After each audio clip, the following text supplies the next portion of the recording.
Butterflies. People are always asking me, what happened to all the butterflies? There used to be so many. And you know, I've been paying attention to butterflies since I was 5 years old. I've lived my entire life in Edmonton. This is a question I should be able to answer. When I was a kid, I spent countless hours in the river valley looking for butterflies and other insects. And then in 1993, I wrote a book about the butterflies of Alberta, and I started organizing annual butterfly counts here in the area of McKinnon Ravine. Then in 1998, I switched to weekly counts, and the result has been a whole lot of interesting data. Generally, I go out on my lunch break with students or friends, and my most enthusiastic helper has been Christianne McDonald, a graduate student. Most of the time we can identify butterflies at a distance, but on occasion we have to catch them and have a look at them in the hand up close. So what have we found? Well, butterfly numbers fluctuate. They fluctuate a great deal, and that can be confusing.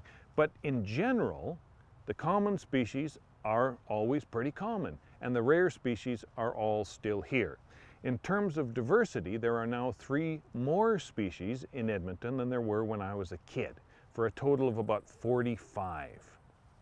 One of them is an introduced species, the European skipper, but the other 2 got here on their own, probably because of climate change, and from the east, from Saskatchewan, the northern pearly-eye and the Hobomok skipper. This year, 2012, has been a record year for butterflies, breaking just about all my personal records. What makes for a big year? Well, it's pretty clear that a combination of moisture and warmth produces a lot of butterflies. A dry year, not so good. Fewer individuals and fewer species. And that's especially true for butterflies who develop as caterpillars on these grassy, south-facing hillsides, butterflies like alpines. So what are people remembering when they talk about the days when there were so many more butterflies? Well, in my opinion, it's probably the migrants. Butterflies that come up from the south, from the US, from Mexico, but only in exceptional years. The painted lady, for example, some years it can arrive in Alberta by the gazillions and then more or less disappear for years and years on end. This year it was the monarchs that surprised us. Monarchs arrived in June in small but unprecedented numbers.